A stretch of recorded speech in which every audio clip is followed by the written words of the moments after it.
अभी लड़वा सामाने रखा था नहीं। अरे जल्दी से जाए, नहा धो के तैयार हो जाए, जाए के बा ना? ठीक बा? हाँ ठीक और बा। सुनी, एक मिनट और ना, रवा हाई वाला कुर्ता पहनम, रवा पर बड़ा अच्छा लगेला। ठीक बा? हम हो जाता नहीं, फटाफट नहा के तैयार हो जाता नहीं। हाँ। ठीक ना? हम 2 मिनट में अभी ये तैयार हो जाते हैं। हाँ, जल्दी तैयार हो जाए, आवते हो।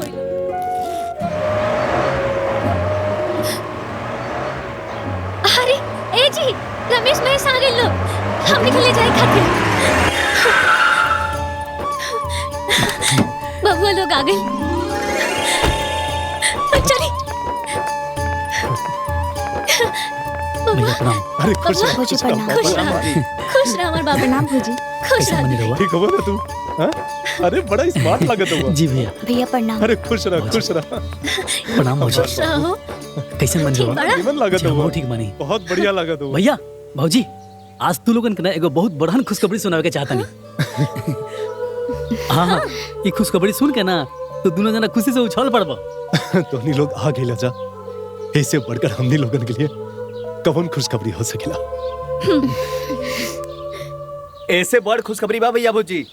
रउआ बड़का भाऊजी, अब भौजी तू बड़की माई बनने वाला बाड़ू। काहे से कि राधिका भौजी पेट से बाड़ी। बड़की भाई बने वाला बानी। हे जी सुननी हाँ। हमनी लोगन का कुल दीपक आवता। अरे दुल्हन, दुल्हन जुग जुग जिया। अब तोरा वजह से ये घर में बच्चा की किलकारी गुजी। अरे लेकिन तू लोग ये जा काहे खड़ा बड़ा, अंदर चला ना। हाँ हाँ चला जाना। ना भौजी, हमनी के अंदर ना बैठब जा, रउआ गाड़ी में चली, काहे से कि इनका लोग के ऑफिस भी जाए के बा। हाँ हाँ चली जी। हाँ चल चल। बैग ले लिया जी। हाँ, आई। जल्दी चली, बबुआ लोग कहीं और भी जाए के बाटे। हाँ जल्दी उठाओ। ए जी, भैया भी जाता नहीं का साथ में? ये दोनों जना उतर। अरे भौजी, ये दूगो बैग। हाँ, ए बैग में हमार सामान बा, ए बैग में यहाँ के सामान बा। भौजी, भैया के रह देना, भैया चल जाइए तो घर में दिया बाती के करी। और वैसे भी भैया वो दिन कहत रहे ना, खाली घर भूतन के बसेरा होकेला। तो भैया रवा रह दी।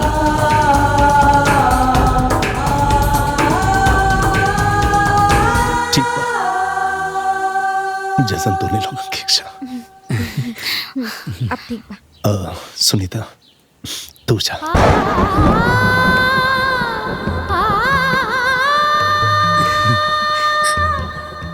ए जी चली था। हे दीदी, ठीक है ना? ए जी हम रवा के छोड़ के कहीं ना जाए। देखा सुनीता, ये लोग बड़ा उम्मीद से आए लोग मजा तो खिंचाई के पड़े नाता वो लोग खिसिया चाहिए सा।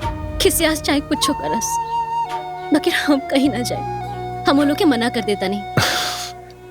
सुनीता तू जा, तू जाएगू ना तो दुल्हन का देखभाल हो जाए। ना ना जाए। बात के समझा, काहे से कि हमने लोगन के कुल के दीपक के बात बा। ना सुनीता तो क्या मार कसम। ठीक बा, रवा कसम देता नहीं तो हम जाता, मगर जाए के तो हमरा तनिको मन नहीं के। अरे बबली, हम तो के कॉल करत रहो, तू बिल्कुल चिंता मत करा, ठीक बा? का बातचीत चल रहल बा? पता नहीं। तू अपन ख्याल रखिया। चला आवा। अरे देही भौजी, ये बैग हम लेते हैं। चल चल हाँ ले चला। चली ना। आई। अच्छा भैया, चलिए अपन भौजी। ख्याल रखब। प्रणाम भैया। चल, हाँ पीछे तू बैठ जाओ। हाँ हाँ हाँ ठीक बा।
चचा पाल आ गई। अरे खुश रहा खुश रहा खुश रहा। ये कुदारे से कब तक खेत गुड़ाई? हाई ट्रैक्टर लगा के काहे ना जुतवा देता रहा? चचा ट्रैक्टर से खेत के जुताई में जितना पैसा लगी उतना में तो हम अपन दोनों भाइयों के स्कूल के फीस जमा कर दो। कमलेश माने के पड़ी तू दोनों पर आने के। तू अपने भाई खातिर और वो अपन देवर खातिर समर्पित बड़ा लोग। आज के जमाना में भला ऐसा भैया भौजाई कहाँ मिला ले?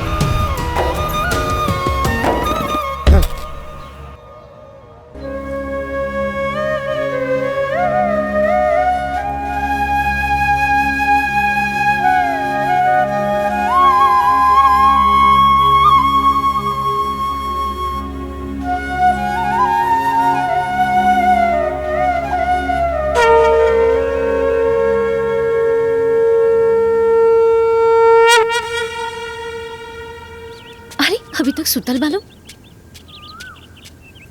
रमेश ए महेश जल्दी उठा लोग ना तो स्कूल जाए करती लेट हो जाई।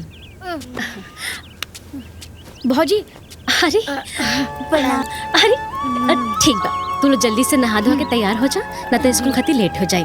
तब तक हम नाश्ता तैयार करता नहीं। ठीक बा चल। हाँ भौजी चलो चलो चलो चल।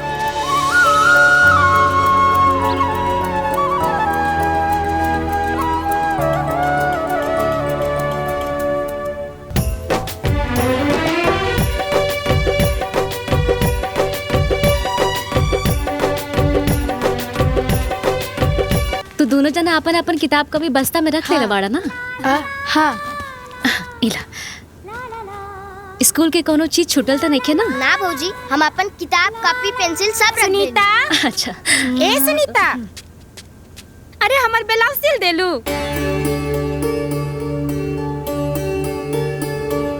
चुप काहे बाड़ू बोला।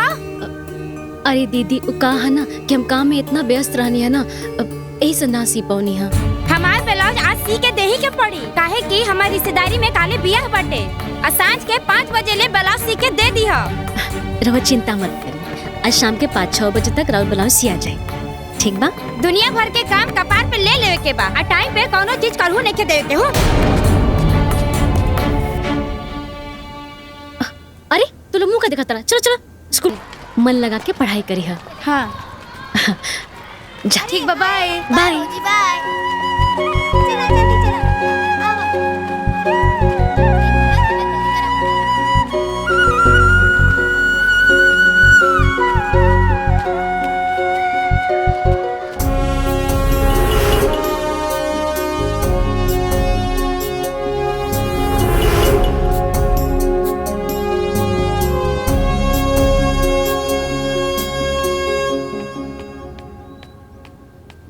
अरे सुनीता मुन्ना कहत रहा ओकर कमरा बहुत गंदा हो गइल बा तनिक नीमन से ओकरा के साफ कर दा बाद में झाड़ू पोछा कपड़ा कर दिया।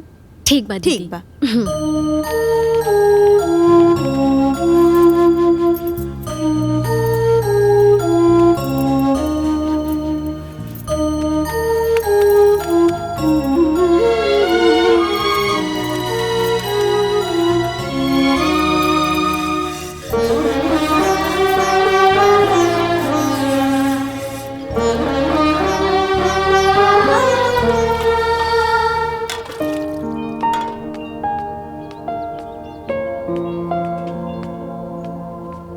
का बात हो सुनीता बड़ा हड़बड़ीम दिखात बाड़ू अब बड़ा जल्दी कुल कामों निपटा लेलू। अब वो कहा दीदी कि हम गीता दीदी के ब्लाउज ले रही सिए खातिर। अब उनका काल कहीं रिश्तेदारी में जाए के बाटे तसी के ना देहब तो खिसिया जाई हैं ऐसे थोड़ा हड़बड़ी में बानी। सुनीता तू कितना काम करेलू हमके बुझाता तू एको क्षण आराम न करत होकबू। अच्छा दीदी हमके लेट होता हम जाता नहीं। हाँ ठीक है।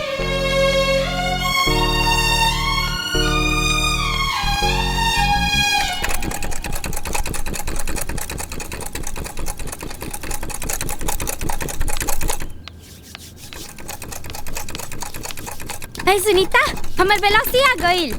बस दीदी हो ही गइल बा, 2 मिनट टाइम दे दी, सी के देता नहीं। अरे अभी लेना कैलू। अब थोड़ा सा बाकी बा, बस सी के रहो के देता नहीं।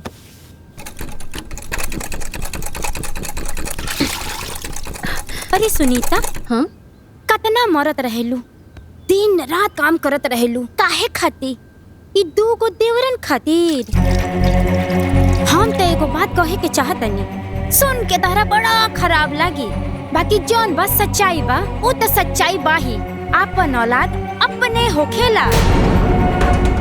अरे अभी भी समय बा, एगो औलाद कर लो, बुढ़ारी में उहे सहारा बनी। ई दोनों देवर लोग ना। दीदी रवा सही कहता है लेकिन ये घर संसार हमार है और हमके अच्छे से पता बा कि का करे के बा का ना करे के बा। हमके ना हमरा देवरन पर बहुत गुरूर बा।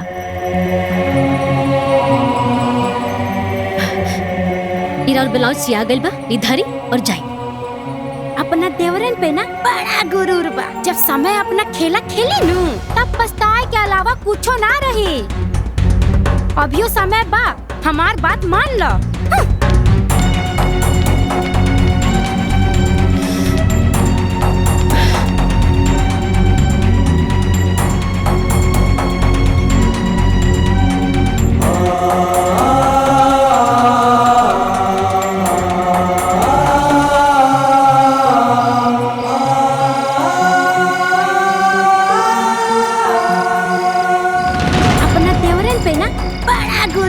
जब समय अपना खेला खेली नू तब पछताए के अलावा कुछो ना रही।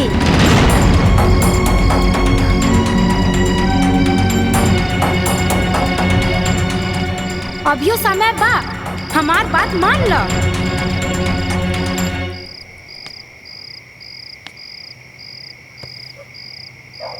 का भइल जी? का सोचतनी? गीता के बात सोचत रहनी, वो सही बोलत रहनी। हमने लोगों के भी एक बच्चा होके के चाहिए। रवा उनकर बात मत सोची, हमने के जौन सोचले बानी जा बहुत सही सोचले बानी जा। इंसान औलाद यही खातिर पैदा करेला ना कि उनकर बुढ़ापा अच्छा से कटे, तो रवा ओकर चिंता मत करी। हमने के बुढ़ापा बहुते अच्छा से कटी। लेकिन सुनीता, लेकिन कुछ ना, हमार देवर ही हमार औलाद बाड़े और हमके पूरा विश्वास बा कि हमार देवर हमने के औलाद से बढ़ के सेवा करी है। तुरे जैसन सोच वाली जीवन संगनी पाकर हमार जीवन धन्य हो गया। वो सब छोड़ी, बहुत रात हो गई बा, अब चली सोते। चल चल।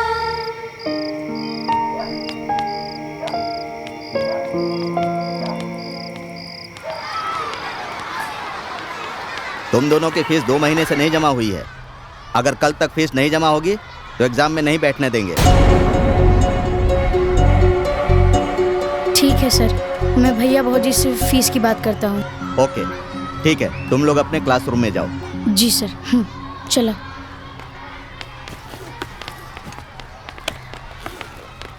अरे भैया जल्दी खोला, हमरा के बहुत तेज से भूख लगल बा। अरे रुक जा, खोला तनी।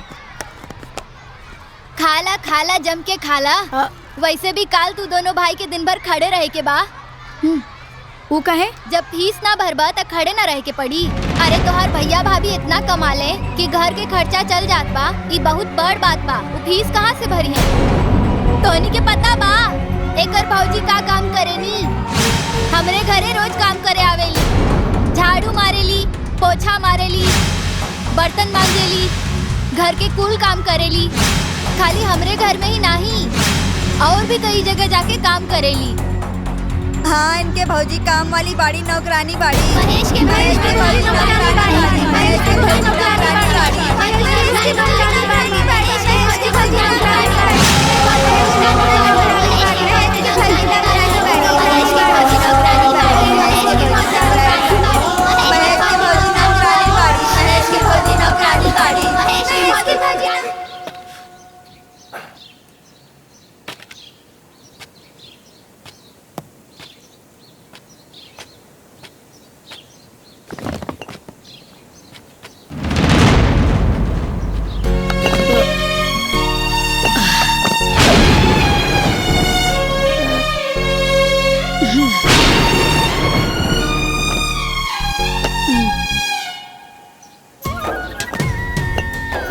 अरे ए, तुनी लोग ये सब कहाँ करते हुए जा? हाँ?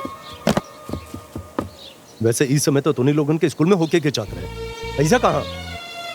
भैया रउआ कितना काम करेनी, भौजी भी अलग अलग घर में जाके बहुत काम करेली ताकि हमनी के बढ़िया से खा पाई जा, बढ़िया कपड़ा पहन पाई जा और ठीक से पढ़ पाई जा। भैया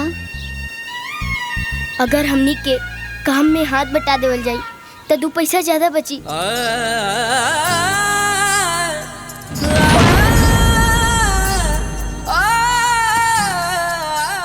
चला तुम्हें लोगन के घर लेके चला था।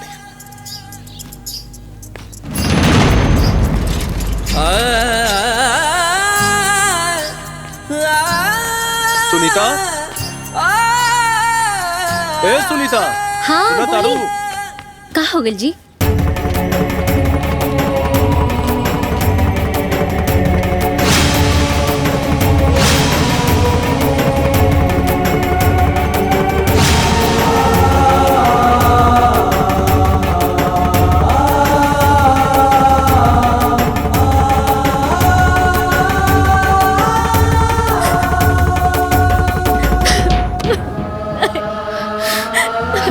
भौजी भौजी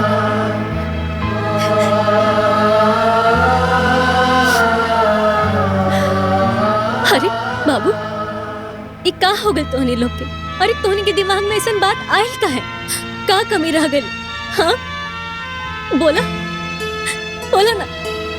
कौन चीज की कमी नहीं थी भौजी। स्कूल में मुन्ना कहत रहे कि तार भैया भौजी इतना कमा ले उतना में घर के खर्चा निकल जाए, उहे बहुत बड़ा बात बा। स्कूल में कहाँ से पढ़ाई है जा। रउआ दूसरा के घर काम करे जानी तो हमनी के निक ना लागेला।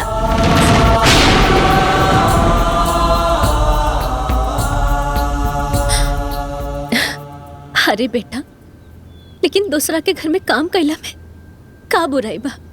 ना भौजी, जब रउआ के केहू काम वाली नौकरानी कहेला तो हमनी के बिल्कुल बढ़िया ना लगेला। केहू से डरत नहीं की।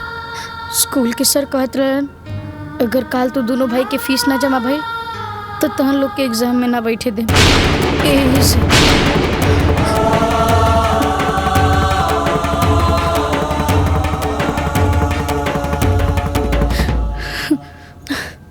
अच्छा ठीक बा, कल तो लोग की फीस जमा हो जाए।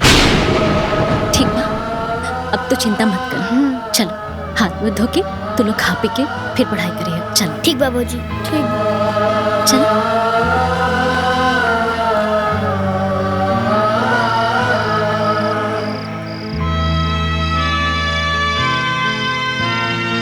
स्कूल के सर कहत रहन अगर काल तो दोनों भाई के फीस ना जमा भइल तो तहन लोग के एग्जाम में ना बैठे दे। अभी तक सुतनी ना?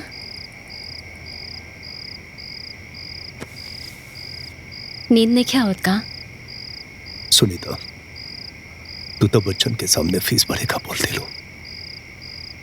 पर इतना पैसा कहां से आई?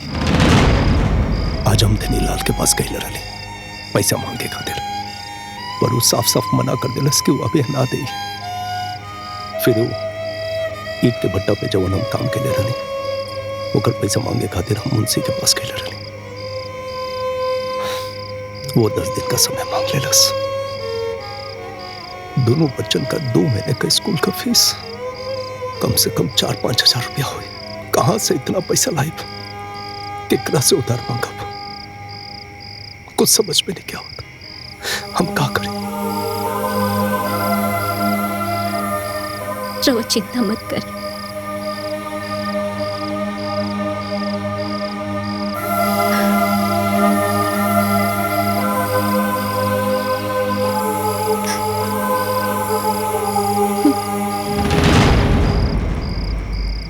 रवा एकरा के बेच के फीस भरती।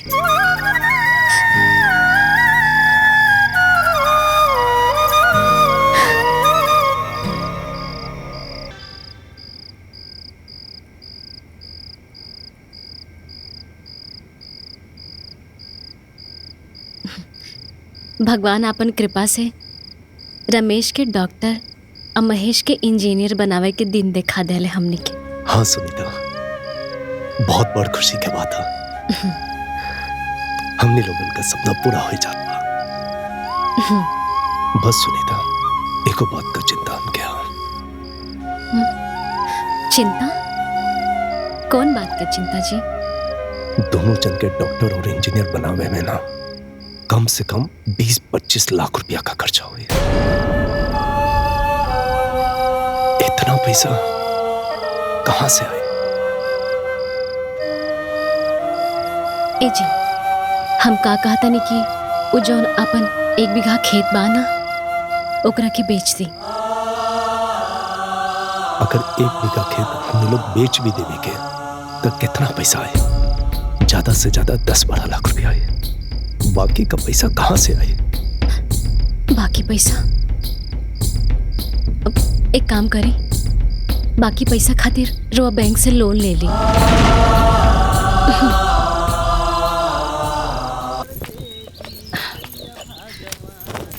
ए भौजी, नाश्ता बन गइल का? हमरा भूख लागल बा।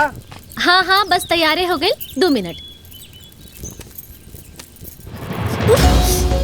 अरे भौजी, का भइल? हां जरगल का जर के नहीं का भौजी? अरे भौजी तो हम बिल। हाँ भौजी, अब रहे दी, रघुआ जाके आराम करी, हमने के नाश्ता बना के दे। अरे अरे अरे छोड़ा। अरे तुहां लोग डॉक्टर इंजीनियर यही खातिर थोड़े ना बनौले बानी कि तू लोग चूल्हा चौकी करा। हाँ अरे भौजी के इतने ध्यान बा तो तू लोग ब्याह करके दुल्हन ले आवा, सब परेशानी दूर हो जाएगी। हाँ भौजी, रघुआ सही कर पानी, भैया के ब्याह करा दी ना। अच्छा, तुहर सब चालाकी बुझा तानी, रमेश के ब्याह करवा दी ताकि तब तुहार नंबर लागी। एकदम सही बोलू। हां ए जी। हाँ जी। तनी पंडित जी से बात करी ना कि कोनो नीमन लड़की होखे तो बतावस।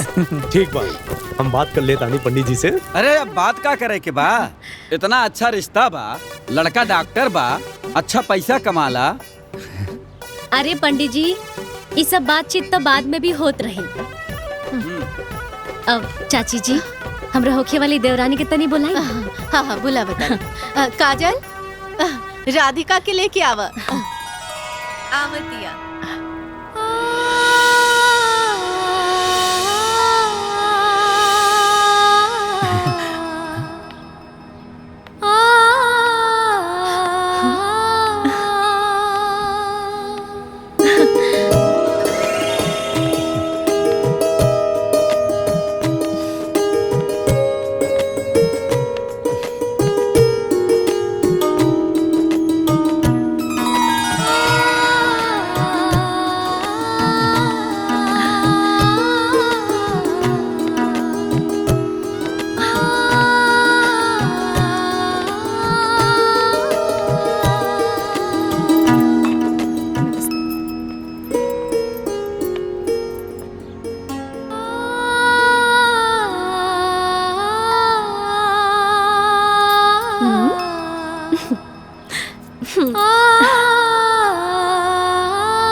अच्छा भैया, कैसन लगत बानी?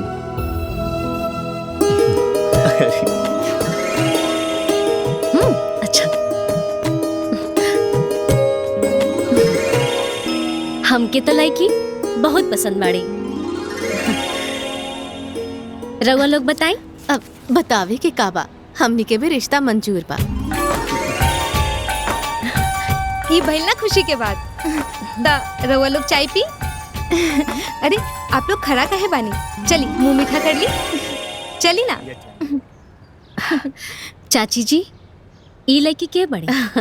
ये हमार छोट बिटिया काजल बिया। कोनो अच्छा लड़का मिल जाए तो एकरो हाथ बियर कर दे। इला, ये तो उहे बात हो गई, बगल में छोरा आ गांव में ढिढोरा।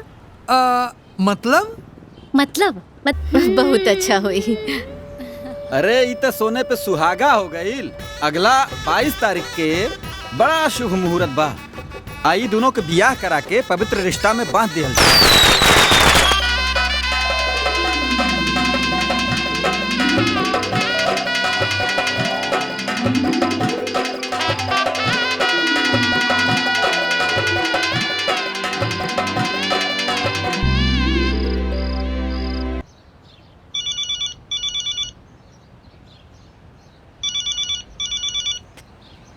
ए जी क्योंकि फोन आवता। ए जी क्योंकि फोन आवता। अरे कट गई। दिखा हुआ। हाँ अच्छा सुना। हाँ तनी चाय बना दा। हाँ दुल्हीन। हाँ भौजी। तनी भैया खातिर एक कप चाय बना के ले आवता। हाँ भौजी लावत बानी। हेलो। हेलो हाँ सर नमस्कार। नमस्कार। मैं बैंक ऑफ जौनपुर से बोल रही हूँ। सर आपने 2 महीने से एमआई नहीं जमा किया है, प्लीज सर कल जमा कर दीजिएगा। ठीक बा। एगो काम अभी खत्म ना भइल बा, इनका दोसर फरमाइश चालू हो गई। ए चुटकी तू जो चाय बना ले, हम पूरा बर्तन मार देता नहीं। केकर फोन है जी? बैंक से फोन आइल रहे। कहत रहलन जा कि 2 महीना का ईएमआई भराइल नहीं के। जो ना दिन भर इनका के चाहिए पिए के पास बस चाय चाय चाय। शाम के रमेश और महेश यहाँ जाना, तब हम बतिया ले बोने लोगन से। और चाय का का भइल? हम देखता नहीं। हाँ।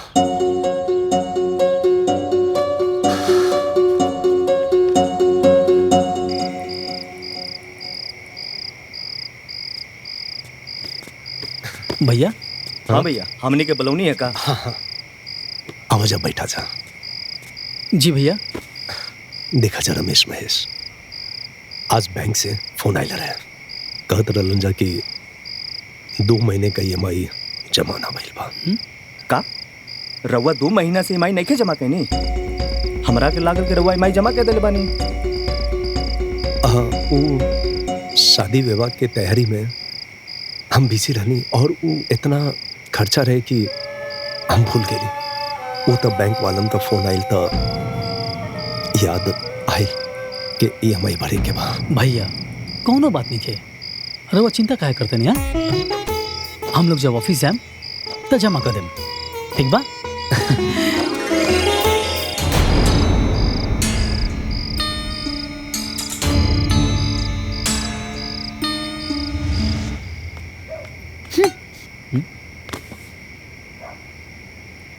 ए जी जब भैया लोन ले बाड़े तो भैया भरिए ना, रउआ काहे भरब? अरे राधिका तू वास्ते बोला ना तो कोई सुन ली यार। एगो बात बताओ तू हमके कि भैया आखिर लोन काहे ले रहलन? हमनी के पढ़ाई खाती ना। और आज पढ़ा लेके हमनी के काबिल बना देलन तक हम लोग ईएमआई के लोन ना भर सकेला। भरी भरी कुल कमाई भैया भौजी के कर चुकाई में उड़ा दी। बुढ़ौती में झुंझुना हिलाई झुंझुना। भैया भौजी के बस गुलामी करी, मेहरारू के बाद घोड़ा के लात। सुन ली।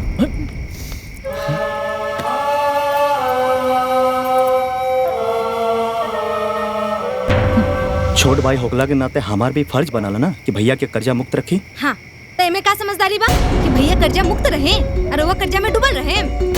हाँ हम भैया भौजी खातिर कर्जा में डूब सकीला, काहे से तो हमार परवरिश कैले बाने और हमरा के माई बाप की तरह पाल पोस के बड़ा कैले बाने और हमरा के कबो कोनो चीज की कमी ना होके देले। देवी जिसन भौजी, भगवान जिसन भैया के खातिर हम कर्जा त दूर हम अपन जान भी दे सकीला। हाँ तो दे दी जान, इसे हमरा का बा? जान दे दे, सब कुछ दे दी उठा के।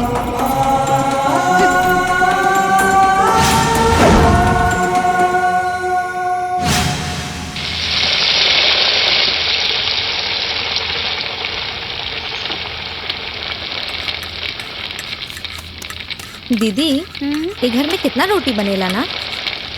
सही कर बड़ू, हमनी की जिंदगी बस खाना बनाने में ही निकल जाई। दुल्हीन। हाँ भौजी। का बनाओ तारो लोगिन? भौजी उनका फोन आयल, कहले कि कोफ्ता बना लिया, पनीर चिल्ली बना लिया और रोटी बना लिया। देखी ना इतना सारा रोटियों भी बन गई, कोफ्ता भी बन गई, अब बस पनीर चिल्ली बाकी बा। पनीर चिल्ली? ये कौन बेलायती खाना बनाओ तारो लोगिन? अरे तोरा भैया के ना सादा खाना पसंद है, सादा दाल और सादा साग। एक काम कर, तू लोग फटाफट सादा दाल और साग बना दा, ठीक बा? ठीक बा।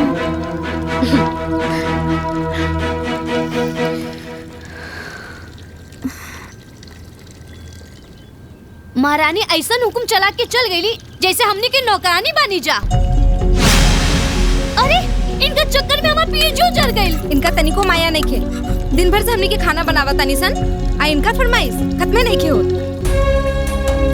अम्मू फुला के का बैठल बाड़ू? हमने के नसीब में सुख लिखले नहीं के बा। चलो उठा, साग धुल के लावा, हम काट के छौंक देत बानी। चलो उठा।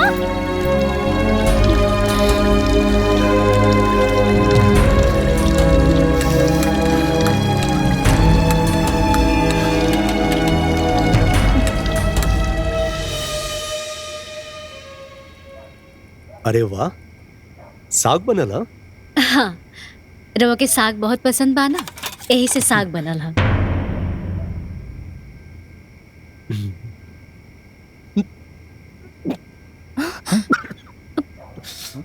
भैया पानी।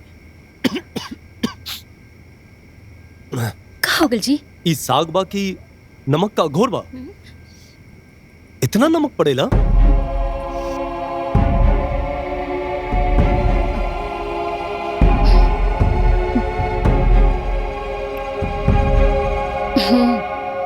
नमक तो थोड़ा ज्यादा हो गइल बा। दुल्हन, नमक ना चिखले रहलू का? अच्छा ठीक बा, कोनो बात ना, बड़ी प्यार से बनौले बालो, खा ले। प्यार से बनौले बड़ी तका इतना नमक वाला साग खाई हम? ठीक बात, दाल से खा लेते।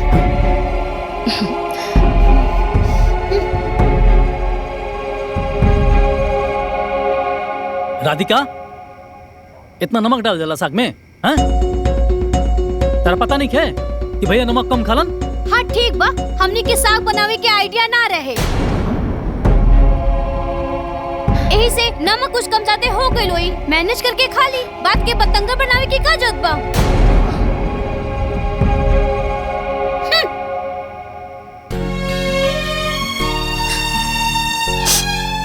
अच्छा ठीक बा, ठीक बा। आइंदा से नमक ज्यादा ना होके के चाहिए, ये बात के ध्यान दिया लोग।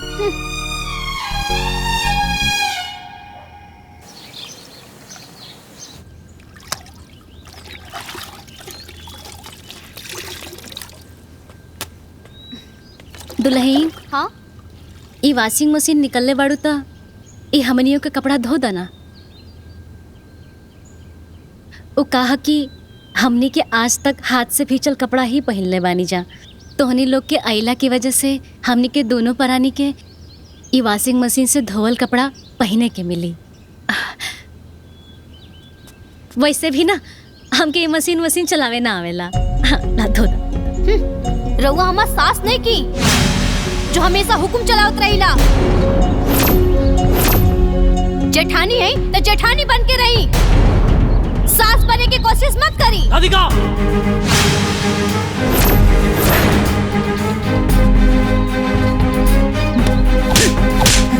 रमेश,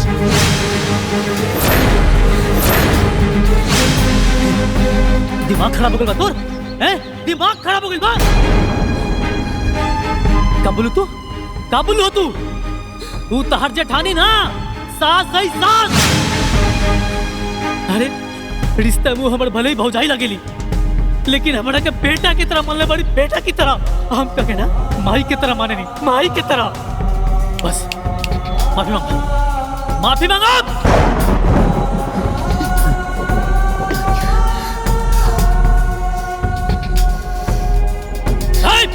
मांग रहे माफी जाके, मांग।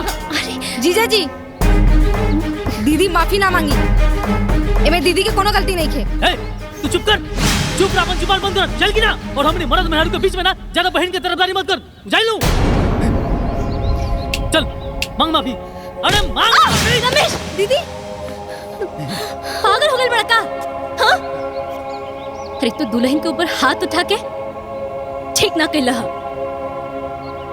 अरे हमने के देवरानी जेठानी बानी जा, हमने में हंसी मजाक चलत रहला, और वैसे भी गलती ए लोग के ना हमार बा। हम तो हमेशा ये लोग पर हुक्म चलावत रहिले, और तू उठला तो हाथ उठा दला बेवजह। हाँ? अरे नया नवेली बालो, थोड़ा टाइम लागी सीखे में, तोरा ऐसा ना करे के चाहिए। अब तू माफी मांगा ये लोग से? ना भौजी, हम कहा तानी ना माफी मांगा। भौजी माफी ना मांगे, माफी मांगा। माफी एकरा मांगे के पड़ी तोरा से। अरे मांग ना माफी। मांगा जान के सर। अजी हाथ बंद कर दिल में तेरा ससुर मारा के बाबूजी। ये सब क्या करते तेरा से माफी ना मांगता जान से मारता हम। जान गई ऐसे। ना बाबूजी छोड़ हम के तू।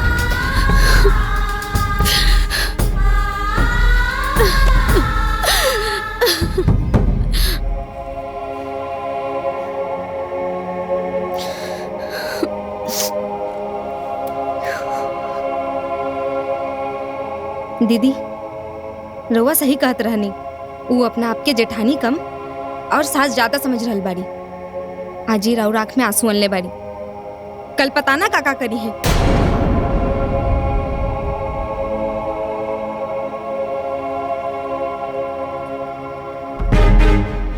आज भौजी के कारण हमरी आंख में आंसू आयल हवे ना, देखिया एक दिन ओकरा के खून के आंसू रुला दे।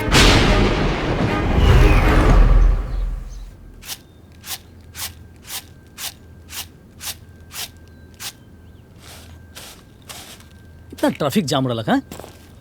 बाप रे। का हो अभी ले खाना बनत बा? तनी जल्दी जल्दी बनावा, हमरा के भूख लागल बा। बस हो गइल बा। ए राधिका। हाँ अरे यार पहले तू खाना वाना छोड़ा, पहले हमके पानी दे पिए के। हाँ लाओत बानी। जल्दी ले आओ। ए छुटकी, जौन जौन बात कहली ना वो बात जाके देवर जी से कह दिया। जा। ठीक बा।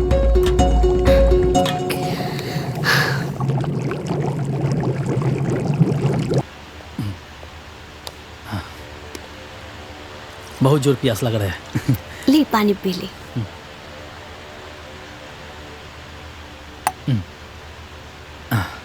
ए जी। हाँ हम बड़ा भाग्यशाली बानी कि रउआ जैसन पति पइले बानी। रउआ रोज 40 किलोमीटर दूर बस में खड़ा होके जाइला, फिर बस में खड़ा होके घरे वापस आइला। रउआ थक गइलो बा ना, लाई हम गोड़ दबा देत बानी।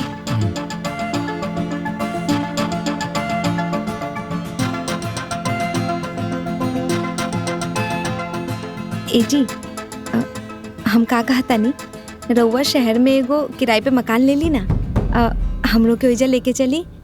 मतलब रोज रोज की 40-50 किलोमीटर आवे जावे में रउआ के थकान तो हो जाला ना, और रउआ के भी थोड़ा आराम मिल जाई। बात तो तू ठीके कहत बड़ो।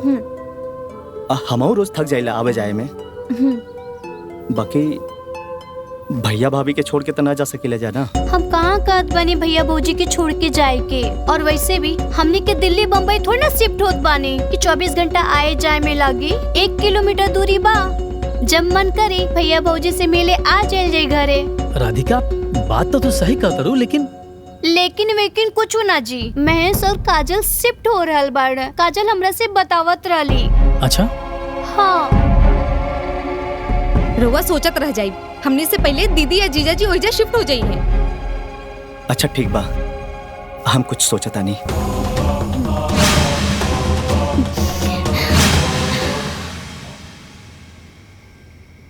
का भैया शहर शिफ्ट होके सोचता नहीं का?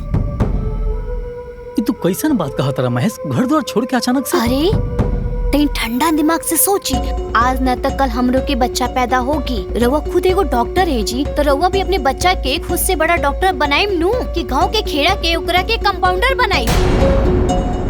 ए जी हाँ? दीदी बिल्कुल सही कह रहल बाड़ी। ये गांव खेड़ा में हमनी के बच्चन के का भविष्य बनी, रउए बताई। हमनी के शहर में शिफ्ट होके में ही भलाई बा, और तबे नु हमनी के लइका के अपने से बड़का इंजीनियर बनाई। ई उम्र में रउआ लोग के अपने मेहरारू के समय देवे के चाहिए, लेकिन ना, रउआ लोग समय और पैसा दोनों बर्बाद कर रहल बानी जी। अरे शहर में शिफ्ट हो जल जाई तो पैसा और समय दोनों बाची, और वैसे भी एक दिन के बाद थोड़ी बा कि चल जाई। रउआ लोग के पूरा जिंदगी नौकरी करे के बा।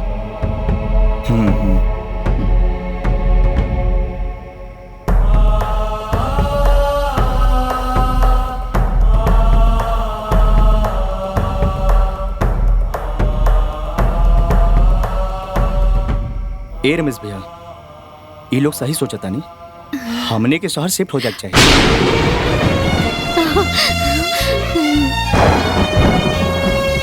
तो ठीक कहता रहा महेश।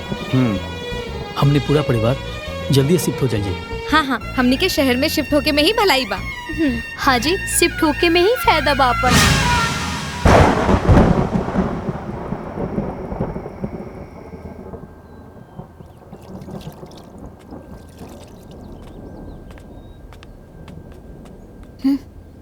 हम बात कर लेते हैं।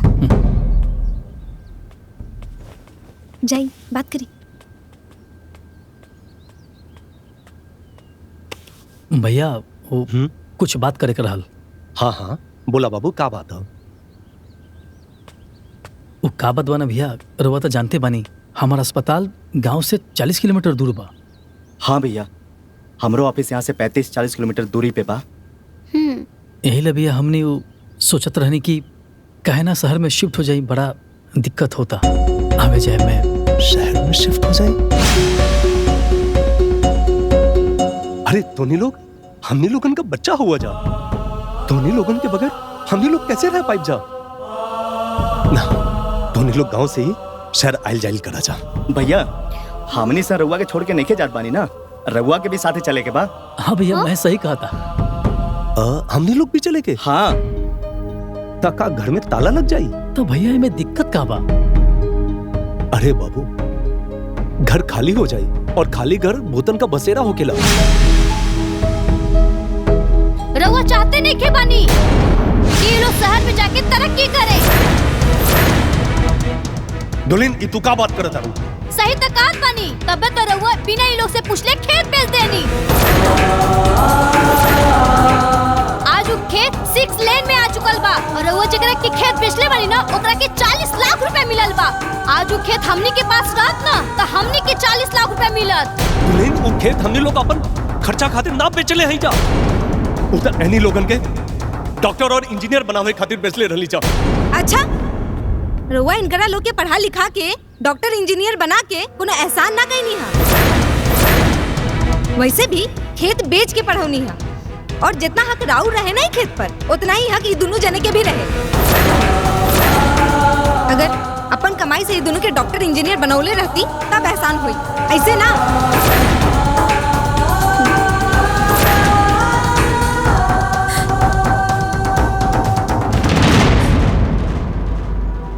ए जी जाए देना, काहे रोकतानी?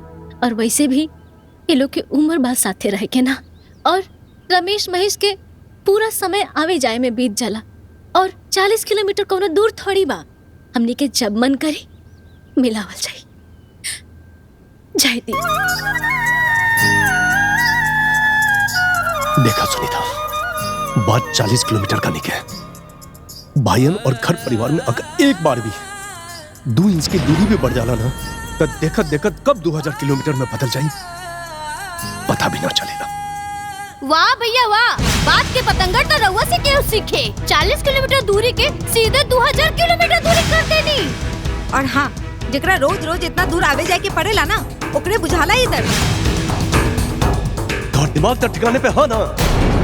हाँ भैया, इनका लोग के दिमाग बिल्कुल ठिकाना पे बा। अब वैसे भी गलत का बोलनी है। अरे जेके 35-40 किलोमीटर दूर आवे जावे पड़ाला ना, ओकरा के पता चलल दर्द, रउआ का पता बा।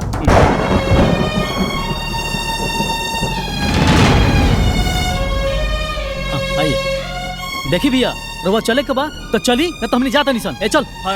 अरे रे रे, रुका, बैठा बैठा बैठा। काहे जीत पकड़ ले बानी रउआ?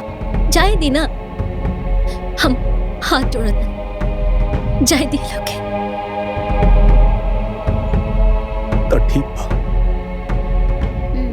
अगर ये लोग मन बनाई चुकल बाने जा तो जा लोग।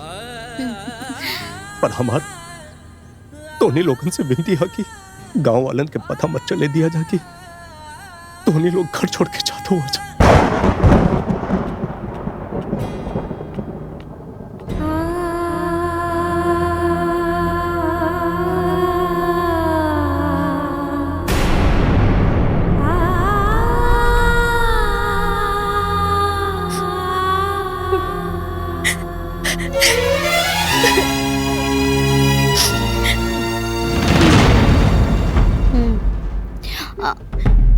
ए जी बैठल का बानी, चलिए अंदर पैकिंग चलिए, करें। कितना पैकिंग करे के बा? सब सामान सरियावे के बा। हाँ हाँ हाँ चाचा, अब दोनों जन अपने जगह से हो गए ना जा, अब कोनो चिंता का बात। कमलेश, ए कमलेश। चाचा प्रणाम। प्रणाम प्रणाम प्रणाम प्रणाम। अरे सुन ली, तोहार भाई लोग तोके छोड़ के जात बाड़ा। वाला धरती पाई दृश्य देख बिल खात बा। अरे नहीं चाचा, ऐसा कोनो बात नहीं के। वो कहा है ना, शहर 40-50 किलोमीटर रोज जाए में दोनों भाइयों के दिक्कत होता रहे ना, वही से हम बोलने की दोनों जन वही से शिफ्ट हो जाए। सुनीता, ये लोग जाता लोग तो सामानो लेके जाता लोग। अरे ना दीदी, अब हमके कहाँ ये वॉशिंग मशीन टीपे आवेला, अब हमके कहाँ मिक्सर चलावे आवेला। हमके तो सिलबट्टा पे मसाला पीसल आ हाथ से फीचल कपड़ा ही नेक लागेला। अच्छा, ए जब पड़ल पड़ल सामान खराब होइत ऐसे कहानी है कि सब सामान ले चलो। अच्छा, तू रोआ तारू? अरे ना दीदी, पता ना आँखिया में काहे इतना जलन होता, बुझाता कुछ पड़ गई बटे। छोड़ा, जाए दो।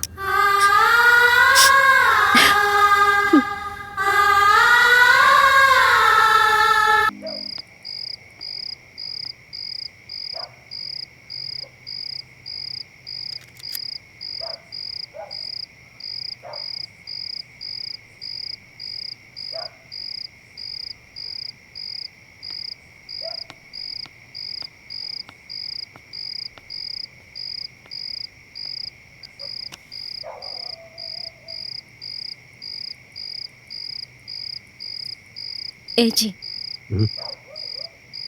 तनी रमेश महेश के फोन लगाई ना, बड़ा दिन हो गई बात देखे भाई। सुनीता, तू कौन माटी का बनल हो? वो लोग हमने लोगन के छोड़ के चल गए जा, तब वो तुम्हार मन न भरल। मन काहे भरी जी? अरे वो लोग कुछ करे, बाकी हुए तो आपने तो आज नहीं तो कल जरूर बदल जाए लोग। एक बार फोन लगाई ना जी। अच्छा ठीक बा।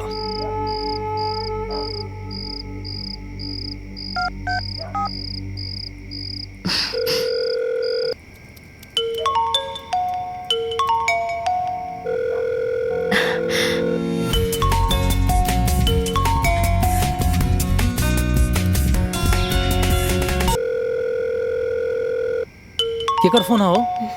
ओ, कंपनी के फोन है जी। अच्छा।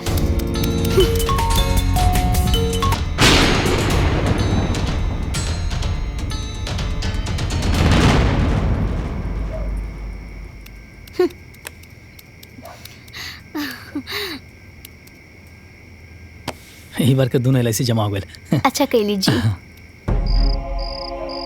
का भल जी? रमेश फोन कट कर देलस और वो महेश के फोन कर दे। हाँ। ए जी, कितना बढ़िया पिक्चर बना।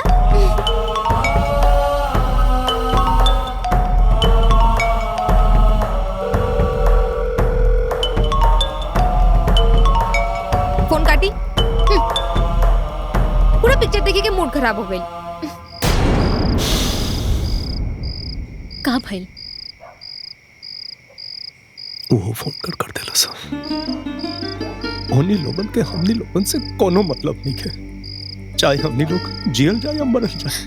अरे रवो कुछ बोलत रहिले। अरे वो लोग शहर में रहेला, रवो के पता होके के चाहे कि शहर में दिन रात एक बराबर होखेला, कोनो काम में व्यस्त होखे लोग, यही से फोन काट देले होखे लोग।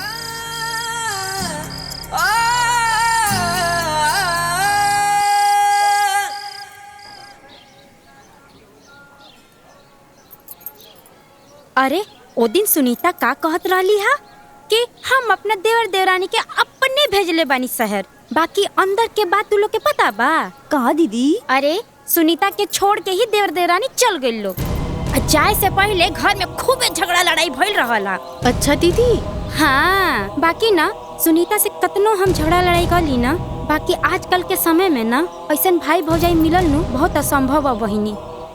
अपना देवरन खातिर अपन औलाद पैदा ना कैली और अपने देवरन के औलाद समझ के पाल पोस के बड़ा कैली। घोर कलयुग आ गइल बा। अरे देवरानी के आते ही देवर लोग लात मार के निकल गए लोग।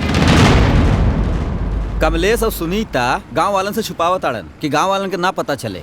उनकर भाई उनकरा के छोड़ के शहर चल गए। चाचा ये बात तो वो लोग छुपा ले लें।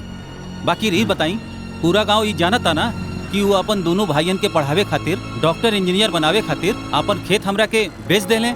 अरे पैसा कम पड़ल तो अपन घर गिरवी रख के बैंक से लोन भी ले लें। भैया यह दुनिया के रीत है, जो अच्छा करेला ना ओकरे साथे बुरा होखेला। हाँ। देखा, सच्चाई ये है, भाई भाई में चाहे जितना भी प्यार होखे, लेकिन मेहरी अइले के बाद ना बंटवारा होखब तय बा। हो गइल नु घर वीरान, उजड़ गइल नु कोख। यही से कहत रहनी हा कि औलाद पैदा कइला, ई देवर उवर कोनो काम ना आई है। ई दिन देखे के ना नु पड़ी। अरे अब तक तू औलादो पैदा न कर सकत। देख लिहा, वो लोग घरों सजाई लोग और औलादो पैदा करी लोग। बधाई हो महेश, तू चाचा बने वाला बारा।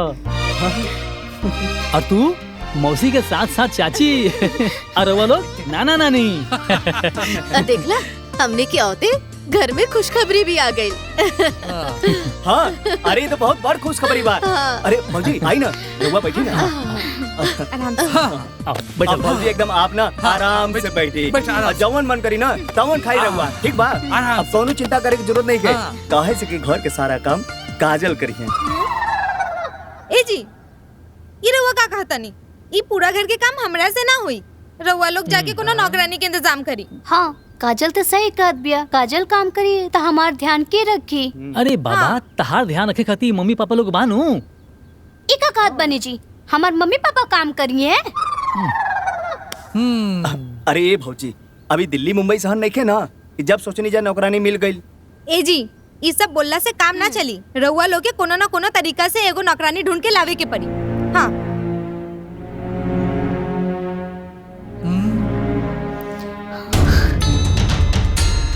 भैया और भौजी एको काम करी, भौजी की बुलानी, काहे की नौकरानी रकम ना तो पैसा भी लागी। और भौजी आ जाइए तो घर के कुल काम काज कर ली है और शहर भी घुमा देवल जाई। का बात बा? वाह दीदी वाह, ई तक गजब के आइडिया दिले बाड़ू। इची का सोचत बनी? लगाई ना फोन। अरे लगाई ना फोन। हाँ भैया, लगाई ना फोन। ठीक बा अम्मा।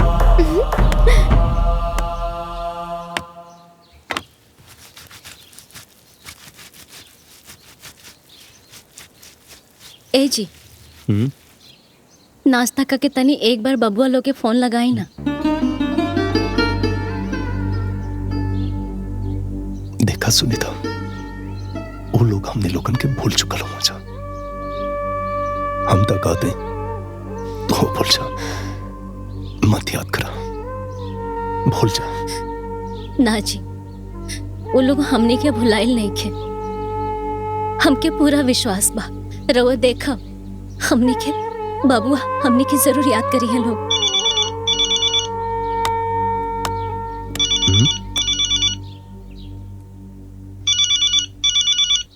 ला आ गेल तो देवरन का फोन बतिया। हाँ?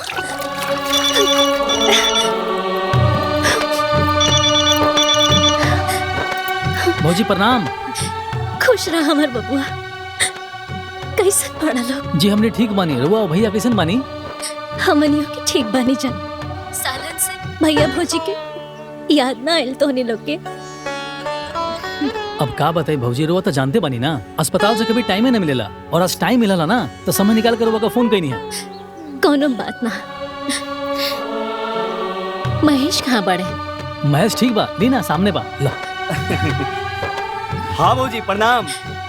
खुश रहा। रउआ लोग कैसन बानी? हमनियों की ठीक बानी जा। अरे रमेश तो हॉस्पिटल में व्यस्त रहेले, लेकिन तोहरा तक कम से कम भैया भौजी के हाल चाल लेवे के चाहत रहे। ऐसा बात ना भौजी, वो कंपनी के काम से कबो दिल्ली, कबो लखनऊ, कबो कानपुर जाए के पड़ला, तो यही से बहुत हो गई हालचाल। सीधे सीधे बोली ना कि काल हमने क्या आवत बनी जा। हाँ भौजी, हम का कहत रहनी है कि रउआ लोग तैयारी कर ली, हमनी के रउआ लोग के लेवे आवत बानी। तू गावे आवत रहा? हाँ भौजी, अच्छा ठीक बात रखा तानी, हमनियों की तैयारी करे के बा आवे खातिर। प्रणाम भौजी। खुश रहा। हे जी, रवा का कहत रहनी कि उन लोग हमनी के भुला गइल बड़े। ना, हमनी के बबुआ हमनी के कबो भुलाइए ना सकेले। अरे वो लोग शहर में रहे ला लोग, काम में व्यस्त रहे ला लोग, यही से हमनी के हालचाल ना ले पावे ला लोग। एगो खुशखबरी सुनाई रवा के, हमनी के बबुआ लोग गाँव में आवता लोग हमनी के शहर में ले जाए खातिर। रवा रुकी, ये खुशखबरी ना हम गीता दीदी के दे के आवता नहीं। हाँ, हमार बबुआ आवता लोग।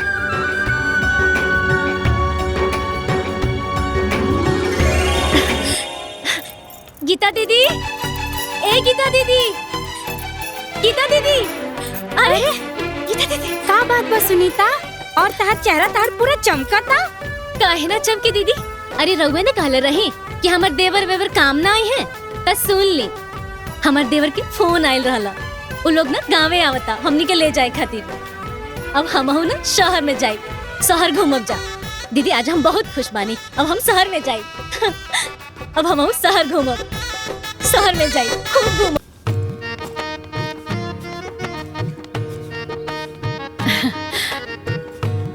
अरे अब इ लोग सामाने रखता नहीं। अरे जल्दी से जाए, नहा धो के तैयार हो जाए, जाए के बा ना? ठीक बा? हाँ ठीक और सुनी, एक मिनट और ना, रवा हाई वाला कुर्ता पहनब, रवा पर बड़ा अच्छा लगेला। ठीक बा? हम हो जाता नहीं, फटाफट नहा के तैयार हो जाता नहीं। हाँ। ठीक ना? हम 2 मिनट में अभी तैयार हो जाते हैं। हाँ, जल्दी तैयार हो जाए, आवते हो।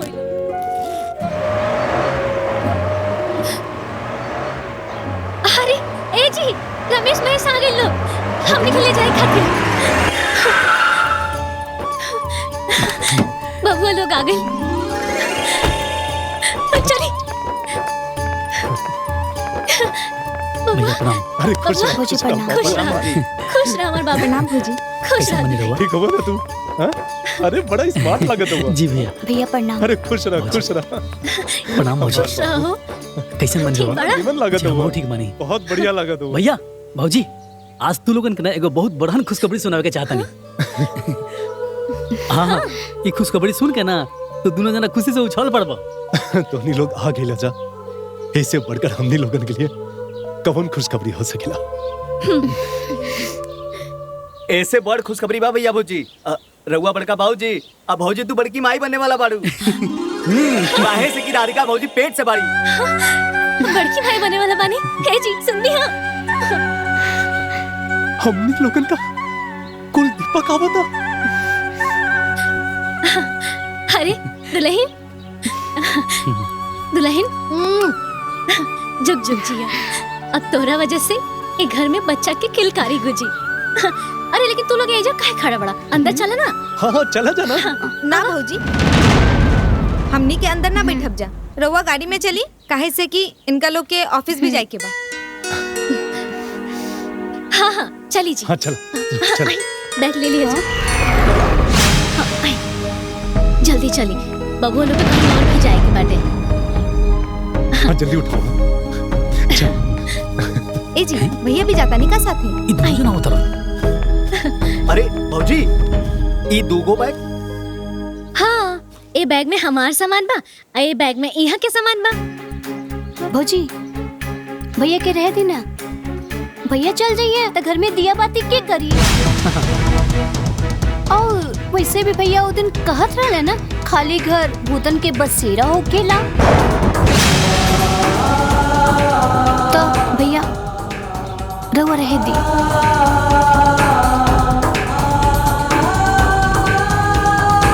ठीक बा, जैसन तूने लोगन की इच्छा। अब ठीक बा। सुनीता तू जा।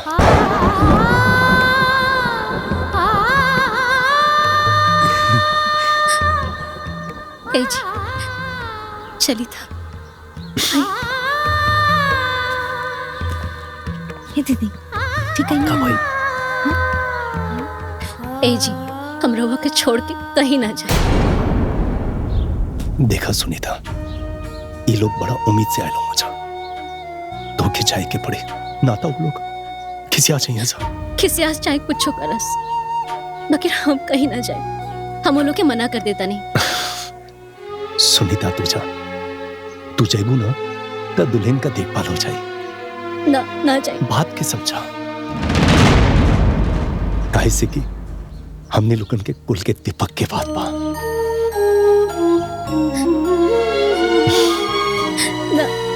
सुनीता, तो क्या मार कसम। ठीक बा, रवा कसम देता नहीं तो हम जाता मगर जाए के तो हमरा तनिको मन नहीं के। अरे बबली, हम तोके कॉल करत रहो, तू बिल्कुल चिंता मत करा, ठीक बा? का बातचीत चल रहल बा? पता नहीं, तू अपन ख्याल रखिया।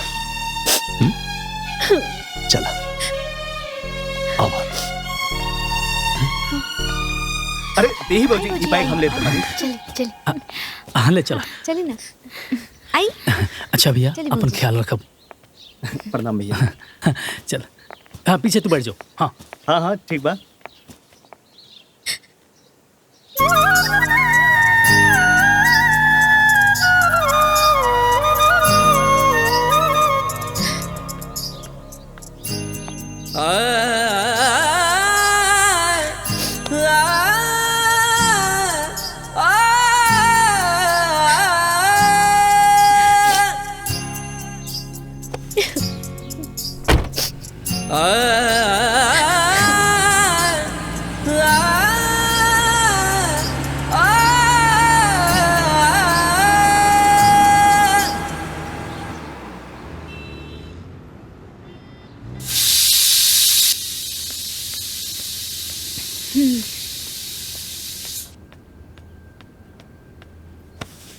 दीदी, खाना तो बन गई, लेकिन अब कपड़ा के धोई।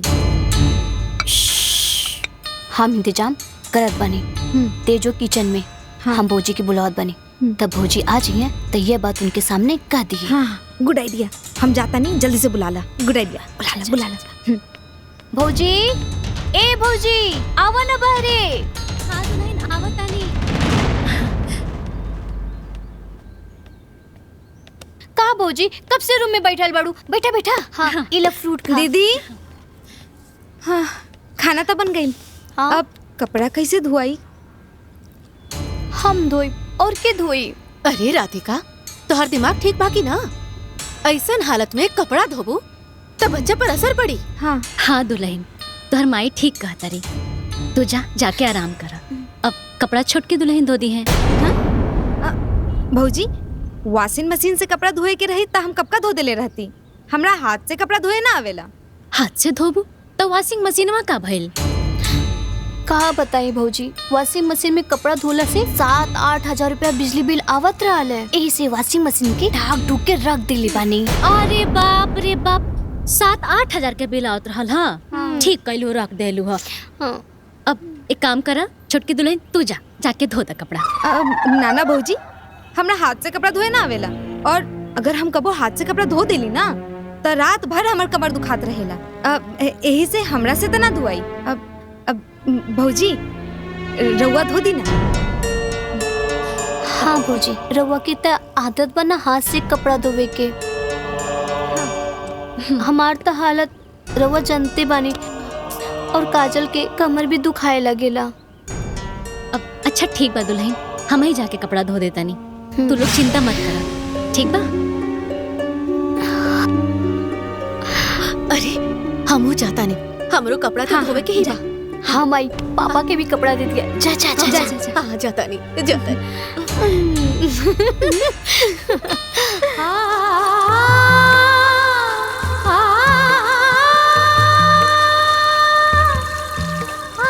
सुनीता, आज सबन के कपड़ा धोते बाड़ू तो हम ये बूढ़ पुरान के कपड़ा धो दी है, ठीक बा?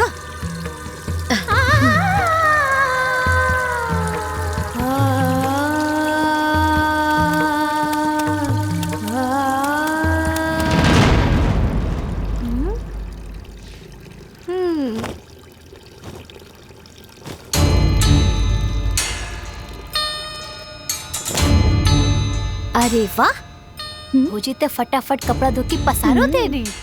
दीदी, भौजी तो एकदम 5G के स्पीड से काम कर रहल बाड़ी, लेकिन अब झाड़ू पोछा अब बर्तन की करी। अरे हम पानी ना यहाँ।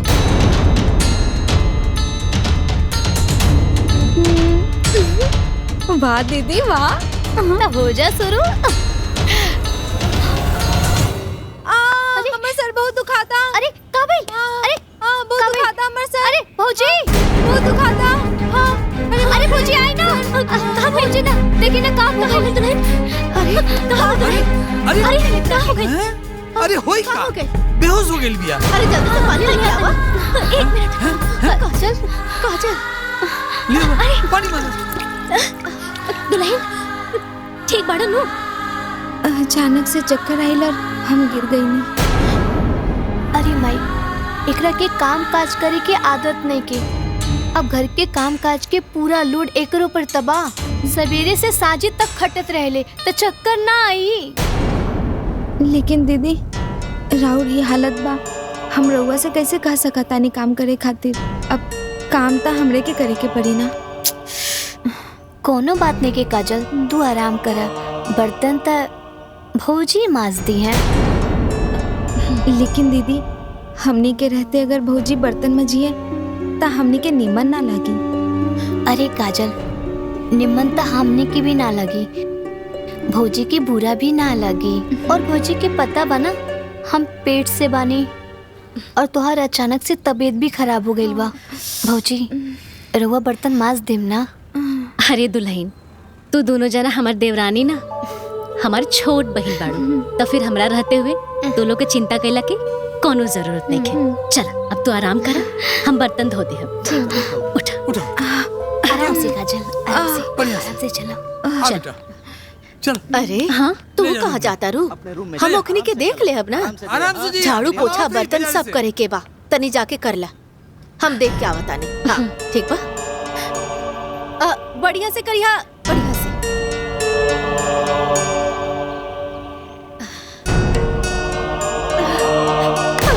अब हमनी के निकला तानी। अच्छा सुना, हमरे बर्थडे में जरूर आइया, भूलिया मत। हाँ। तू दोनों आइलू हा तो बहुत निक लागल हा। हाँ ऐसा ही आवत रहे लोग। वैसे तू लोग से मिल के ना बहुत अच्छा लगा। हमनियों के बहुत अच्छा लागल। राधिका ई के बा? ये हमार ये हमरे घर के नौकरानी बानी।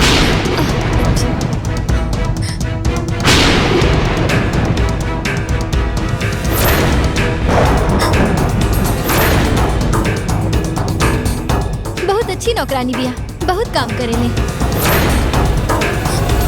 ला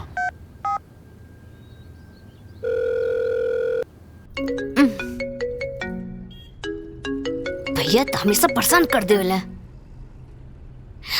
प्रणाम भैया। हाँ खुश रह दुल्हन। तबीयत कैसन बा तुम्हार? रवा के आशीर्वाद से एकदम ठीक बानी। ऐसा भी सब ठीक बा। दुल्हन तनी अपन भौजी से बात करा दा, बहुत दिन हो गए बात कइले बात भी ना भइल बा। अगर वो सामने हुई तो तनी दे देना, ओकरा से बात करके मन हल्का हो जाए। भैया भौजी था देवर जी के साथे शहर घूमे गइल बड़ी, अइहे त बात करा देव। वो घूमे गइल बिया? अच्छा अच्छा अच्छा ठीक बा, आई तो बात करवा दिया। हाँ ठीक बा भैया, प्रणाम। बतिया दिया।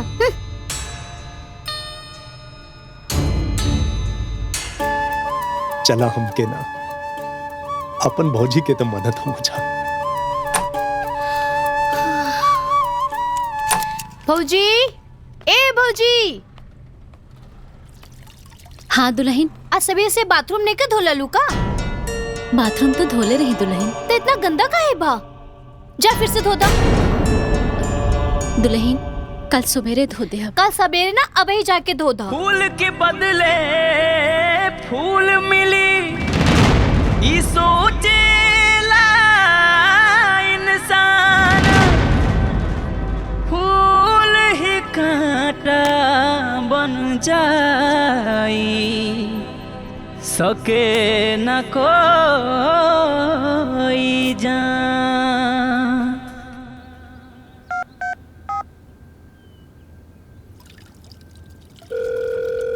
दीदी। हाँ दीदी। हाँ इनकर बुढ़ऊ के फोन आवता, का करी? जाके दे देना। ठीक बा। भौजी भैया के फोन आइल बा। ले। हेलो प्रणाम जी। खुश रह सुनीता, कैसन हो? हम तो बहुत अच्छा बानी, रउआ कैसन बानी? तो और बहुत याद आवत रहे, ऐसे फोन कैली हम ठीक है ऐसा। अच्छा ये बताओ ओइजा सब लोग तुम्हारा अच्छे से ख्याल रखे लेन जाना। हमार दोनों देवरानी हमार बहुत ख्याल रखे लोग जी। गांव में तो हम कभी कभी कोनो चीज कर भी देत रहनी हो, लेकिन एजा एगो सुई भी नहीं के उठावे देत लो। हम बहुत खुशकिस्मत वाली कि हमके ऐसा देवरानी मिलल बड़ी। बस हमके तुम्हार हाल चाल जाने के रहे ऐसे फोन कैली। तू ठीक हो ना सुनीता?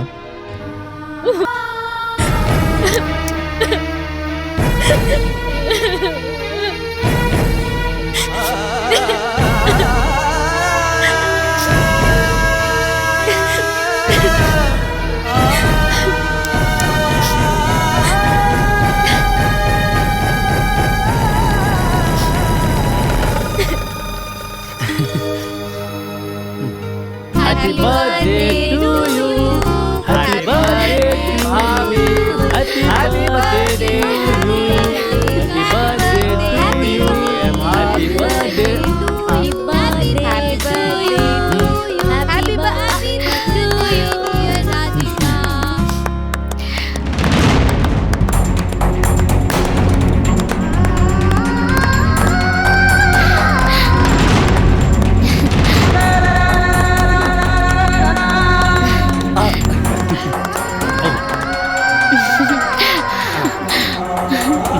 Thank you. ए, ताकत का बाड़ू, केक लेके जा, सबके नाश्ता देता और कोल्ड ड्रिंक भी लेते आवा। अरे भौजी देखत का हो, जाना लेके आवा। हाँ भौजी जाना जल्दी करा। हाँ अरे जा ना, देखत का बाड़ू। कितना सोचबो, जा जा काट के ले आवा जा। अरे जा। अरे आखिरकार हमारे दीदी के बर्थडे बा, शानदार पार्टी तो हुई ना। अरे भगवान, आने बाड़ी का दिखाई उखाई नहीं के दे। एगो ट्रेन पकड़े के लूर नहीं के बता पूरा कपड़ा खराब कर देलस बदतमीज औरत।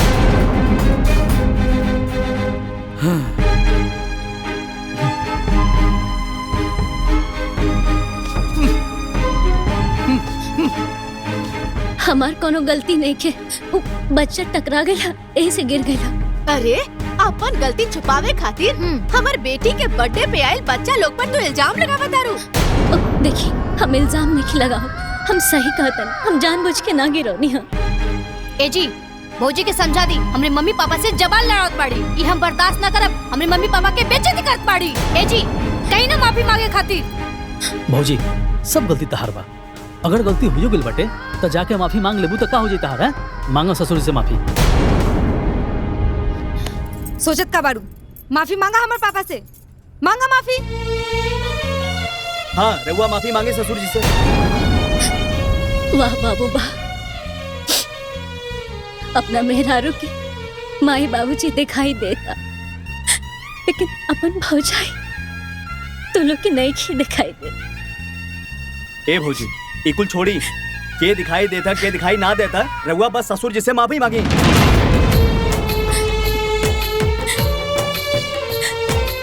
हम बस हाथ जोड़ के माफी मांगता है।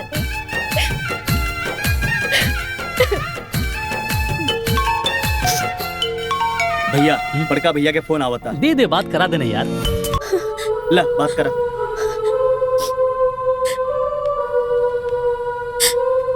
हेलो, क्या समाचार है? हम ठीक बानी। अच्छा हम रोके बाद में फोन करब। Sunita, Sunita, hello hello.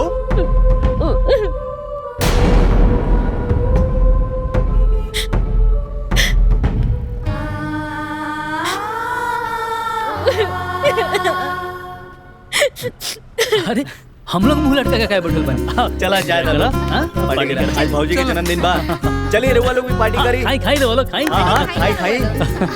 हाय हाँ हाँ खाई। चलिए भैया चलिए आगे। बाबूजी, अरे सेठ जी, कहाँ रहनी सब हमने? कुछ ना, बस ऐसे ही कुछ ना। मिलल बाना सब कुछ। अब भी रहुआ, गर्मी बहुत बा।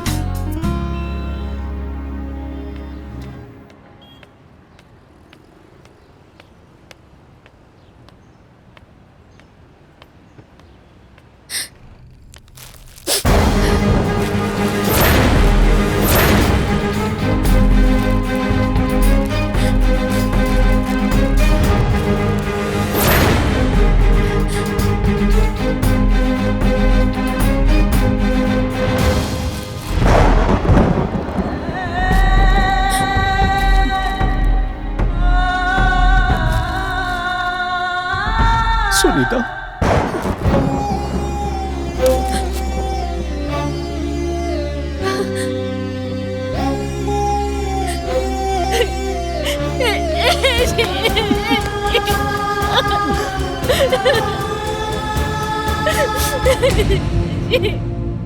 तोर का हाल हो गइल बा सुनीता। जब हम तोके फोन केले रहनी तब हम समझ गए रहनी तोरे साथ दुर्व्यवहार होत बा। तोके इन नौकरानी के हालत में देख के हमके यकीन हो गई। अरे तो हमके पहले काहे ना बता देलू, हम आ जाती तोरा के लेवे खातिर।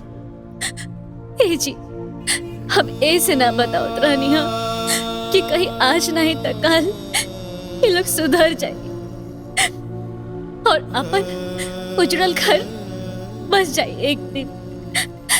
ऐसे ना बताओ रहनी ये लोग कब्बो ना सुधर सकेलन जा। हे जी, हमके गाँव ले चली। हम बचल खुचल जिंदगी हमें के गाँव में सुकून से बितावल जाए। हमके गाँव ले चली। अरे भैया, अरे अरे भैया, रुआ कब नहीं है? अरे दरवाजा पे क्या खड़ा बनी? आई अंदर आई, अंदर। अरे भैया, चली बैठी ना, बैठी ना।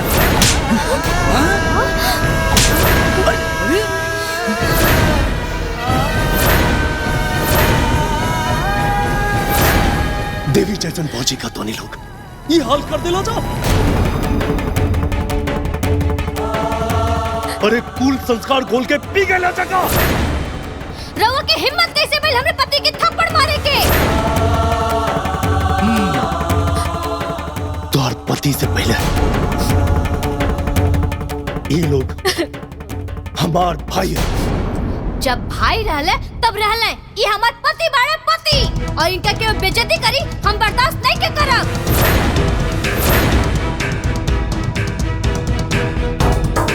इनकरा भी पहला हक हमार बा,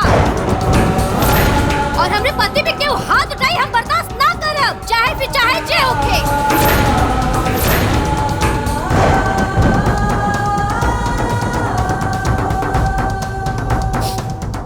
ए जी, अब सुकून मिल गई। ओ दिन तब भैया भौजी की वजह से हमरे ऊपर हाथ उठा देले रहनी, अब थप्पड़ खा के समझ में आ गई। ई पति पत्नी तू लोग के इस्तेमाल कर पड़े, काहे से कि लोग के बुढ़ापा आराम से कट जाए। अपन हद में रहो, हद पार करे का कोशिश मत करो। खबरदार, हमार दीदी एकदम हद में बाड़ी, लेकिन रउआ शायद अपन हद बुला रहल बानी। हमनी के घर में खड़ा होके हमनी के हद में रह के कह रहल बानी हैं? चली अभी के अभी निकली, नाता पुलिस के बुला के अभी के अभी दोनों जने के अंदर करा दे। निकली।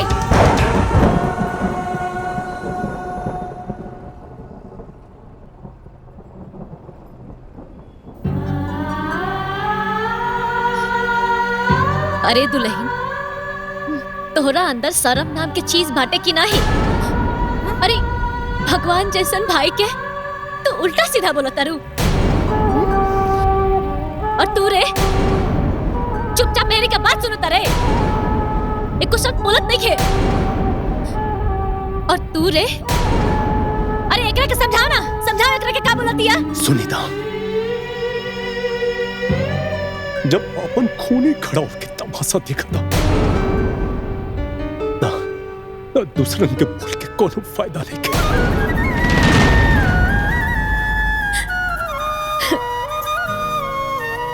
कुकुर का पूंछ सीधा हो सकेला, पर ये लोग कब्बो ना सुधरिया जा। अब हमने लोग मर भी जाएंगे ना तो ई घर में कब्बो वापस ना आवेंगे।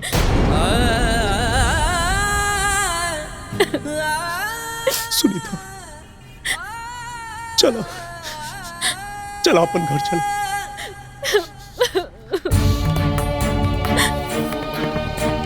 जाए जाए, क्यों बुलावत नहीं के? जाए जाए, क्यों बुलावत नहीं के?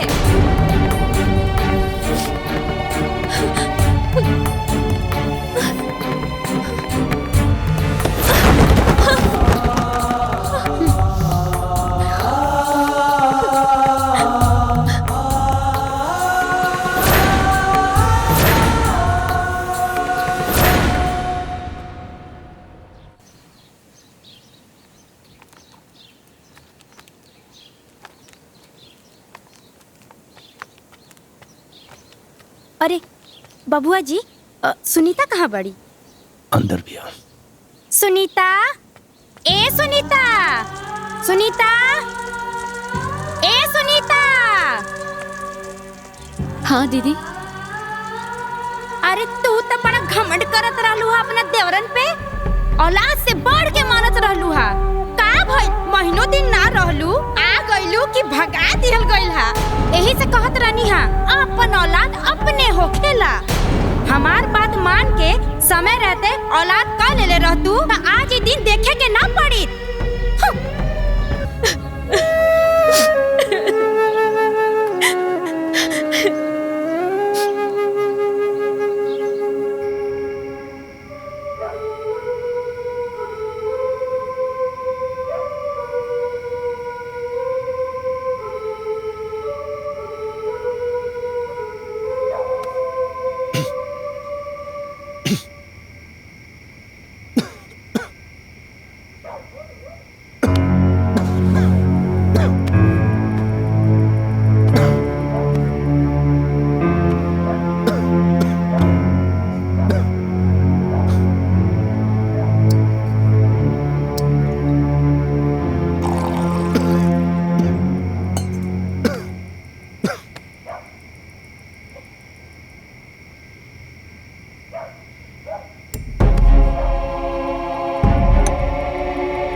सुनीता,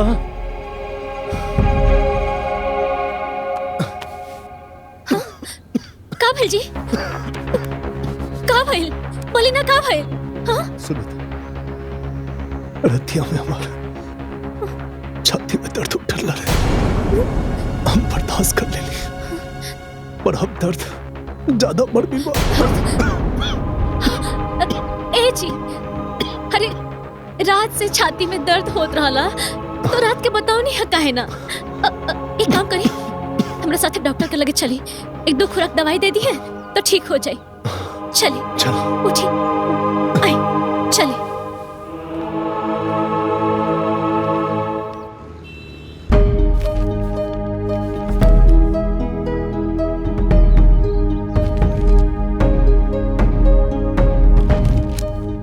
देखिए आपकी ईसीजी रिपोर्ट ठीक नहीं है। जितना जल्दी हो सके किसी हार्ट के बड़े डॉक्टर को दिखा लीजिए, वरना दिक्कत बहुत बढ़ जाएगी। फिलहाल मैं कुछ दवाइयाँ लिख दे रही हूँ जिससे इनको आराम मिलेगा। जी डॉक्टर साहिबा।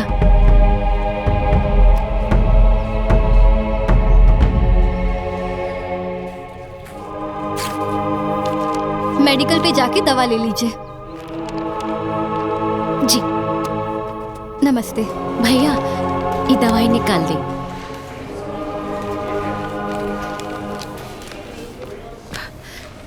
कितना पैसा भइल? 4500। अच्छा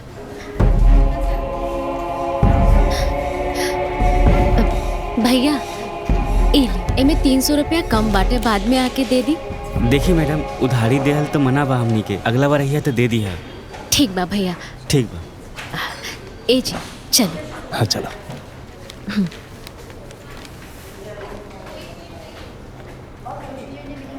ए ले दवाई खानी,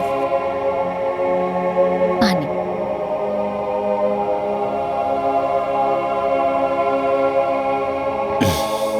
अब आराम करें। ए जी रमेश से फोन करके बात करी का कि रवा के कोनो बड़ा अस्पताल में दिखा देस। सुनीता, इतना सब कुछ हो गया, ओकरा बात भी तो के उन्हीं लोगन पर विश्वास है। ठीक बा, अगर तोहर मन करत बा तो हम फोन लगा के दे देते हैं, पर हमके पक्का यकीन है वो फोन ना उठाइए सर।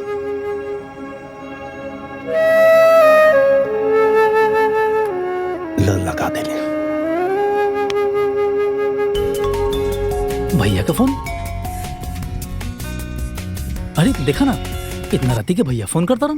उठाई उठाई, स्पीकर पे डाली। अच्छा, हेलो हेलो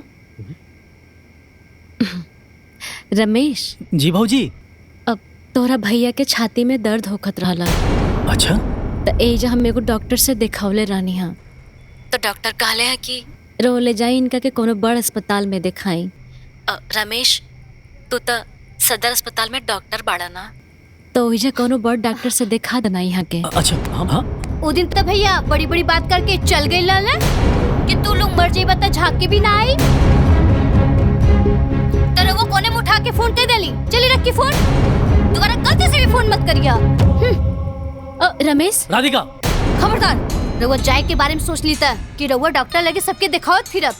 अरे राधिका, तार दिमाग खराब हो गइल बका। अरे भैया के सीरियस तबीयत खराब बा, तो देखे जाए का पड़ी ना। का देखे के पड़ी? 3-4 लाख के खर्चा कपारे पे आ जाई और तबीयत कुछ खराब नहीं खे। अरे अभी कुछ दिन तो पहले वो लोग गईला हैं, दोनों परानी के कुछ नहीं के भइल बा, बस वो लोग पैसा ही ठीक चाहत बड़े गांव बुला के।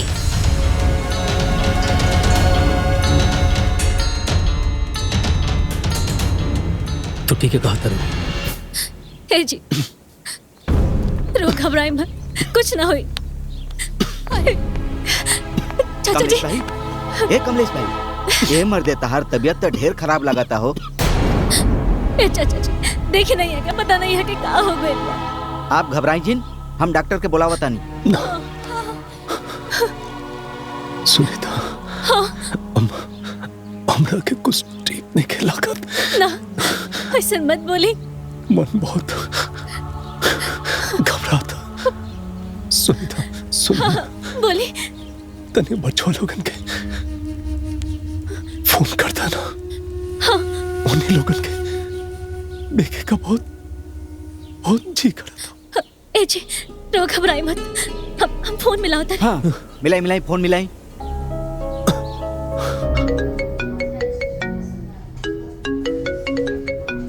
ये भैया के बिना अलग ही बेचैनी रहेला।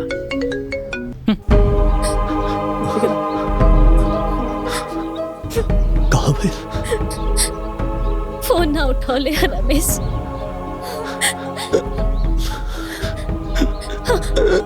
रो रुकी, हम महेश के फोन लगाओ तानी।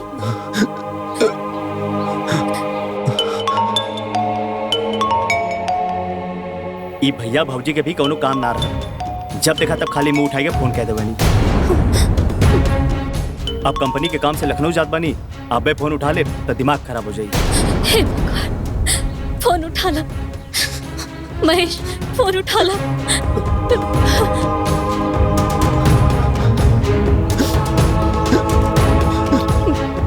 ना जी, फोन ना उठाओ तालो। ए मर्दे कैसन भाई बारन सा तुहार, ए टाइम पर सब फोन ना उठाओ तारन सा। देख कार्रवाई सन भाई पर। रो, घबराई मत, हम दोबारा लगाओ तानी। Ward number 3। ठीक है सर।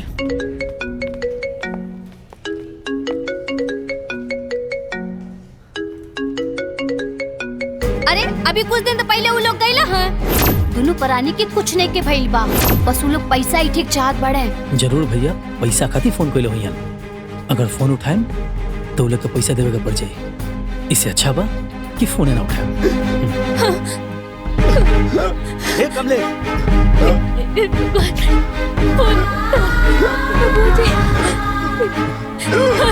जी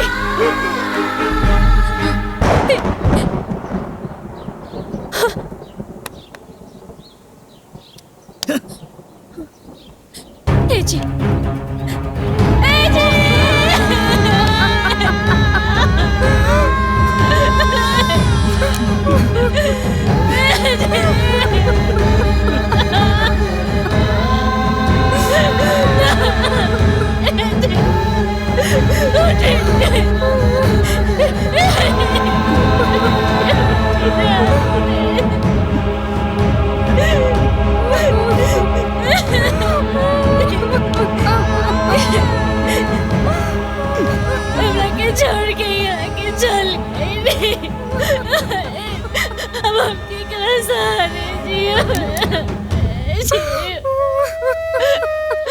चुप हो जा बहन, चुप हो जा।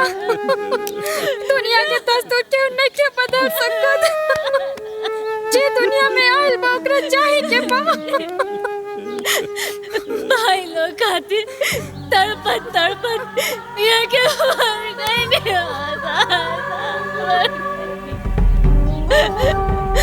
गीता, अरे अब तो दोनों जन के फोन कर दा कि कमलेश हमने के छोड़ के चल गए।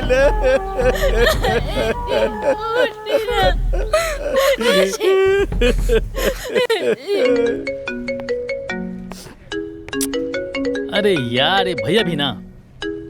हेलो रमेश, हम गीता भाभी बोलत तनी। हमरे सुनीता की तोर भैया दुनिया छोड़ के चल गए।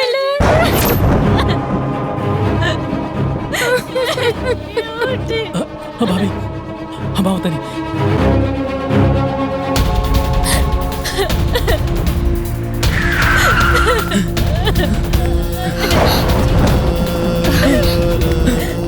रमेश रमेश रमेश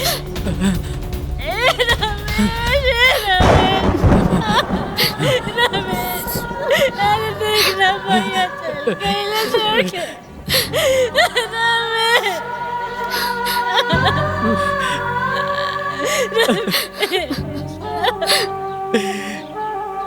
महेश महेश महेश महेश महेश कहाँ बा?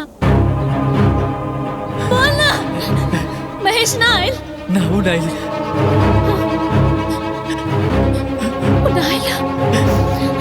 काहे ना आयल? भाऊजी वो ऑफिस के काम से बाहर गिल बा। बाहर गइल बा? अरे भैया के अंतिम संस्कार से भी ज्यादा कोनो जरूरी काम बा का? हम आइल बनी भैया के अंतिम संस्कार करेगा थी। वैसे भी हमारे बहन से बात बढ़ रहे। वो खुद ही बोला था कि भैया के अंतिम संस्कार में तू चल जा और आगे कुछ हुई तो हम आ जाए।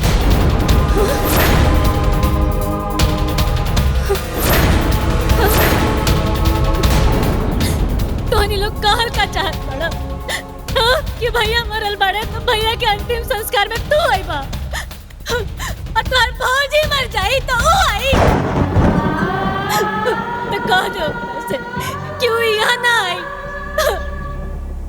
रोवा चाहत खबानी हमको समझ में नहीं क्या ये सब गाँव वालन के सामने तमाशा खराब मत करी।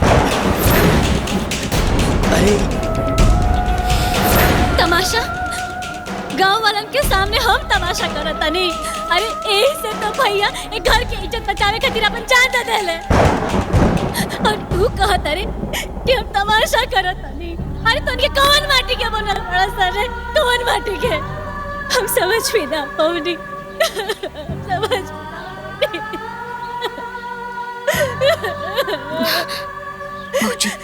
समझे समझाए के टाइम नहीं के उलू चुन कैला ठीक कैला। हमने के आगे बनी ना और हमारे तो उन लोग आ जाएंगे।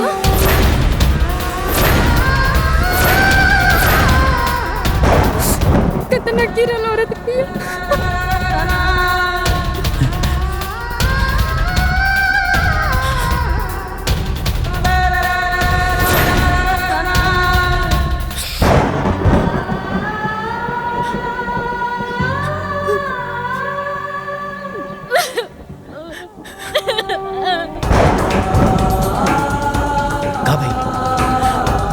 केहू देखा जाके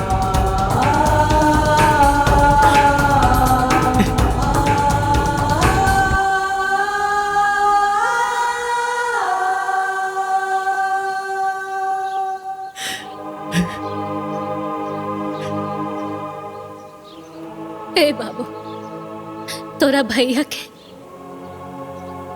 बड़ा अरमान रहा कि इनकर कंधा तू दोनों जना मिल के डालो।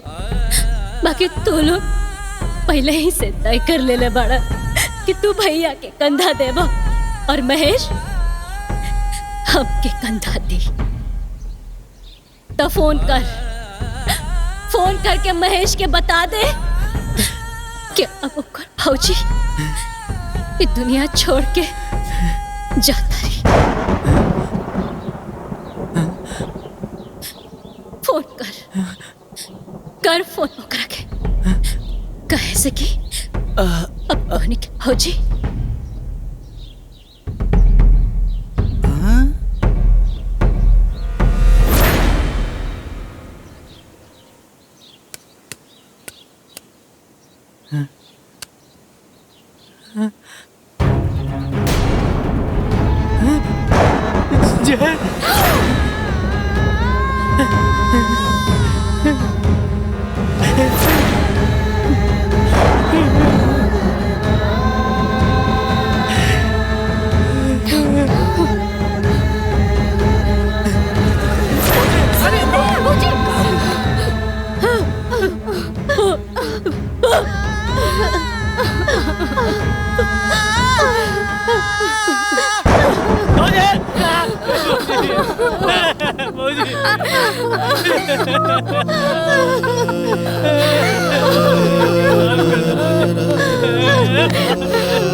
रमेश भैया का फोन। हाँ भैया।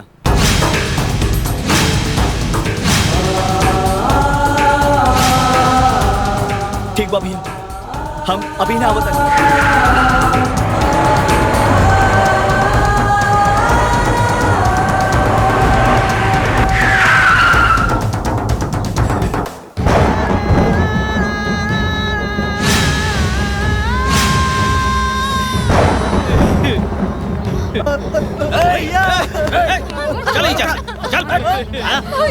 कैसन भैया? हमार भैया। कैसन भैया? खबरदार, ये कमलेश और सुनीता के हाथ लगैला था। देख ला, तोरे भाई भौजाई के हम गांव वाले कमलेश और सुनीता के लाश के छुए ना देली, किनारे बैठौले हैं।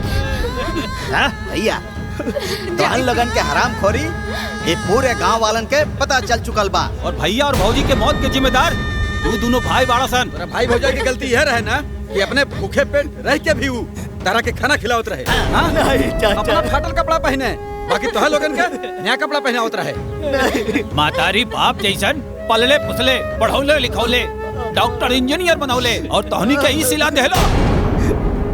अरे औलाद की तरह तू दोनों के पल्ले रहले ही लोग, और तू दोनों का कइला? छोड़ देला ऐसे ही दुश्मन की तरह मरे खातिर। अगर ऐसे भाई होके ना तब भगवान से हमारे को प्रार्थना बा, ये भगवान ऐसन भाई केहू के ना दे। नहीं चाचा, केकरो ना दे ऐसन भाई।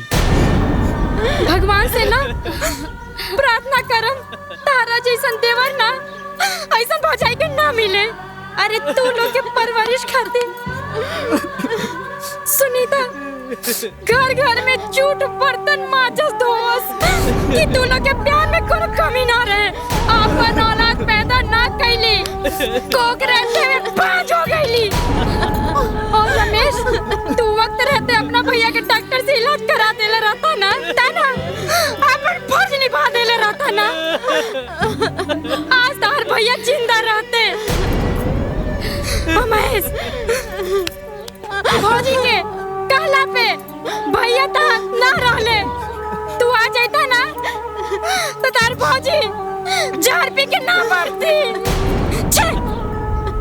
अरे मेरी के चक्कर में ना देवी जैसन भौजी, भगवान जैसन भैया के तू लोग खत्म कर देना, लोग मुआ देना लोग।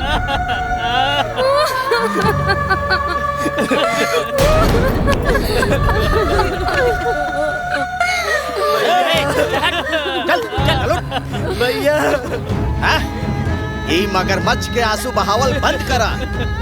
दो लोग भाई या देवर के फर्ज ना निभौला ना तो हमनी के भी तहन लोगन के अंतिम संस्कार के फर्ज ना निभावे दे। तहन लोग कान खोल के सुन ला, हम गांव वाले ये पति पत्नी के अंतिम संस्कार मिल के कही जाए, मिल के कही जाए, मिल के कही जाए।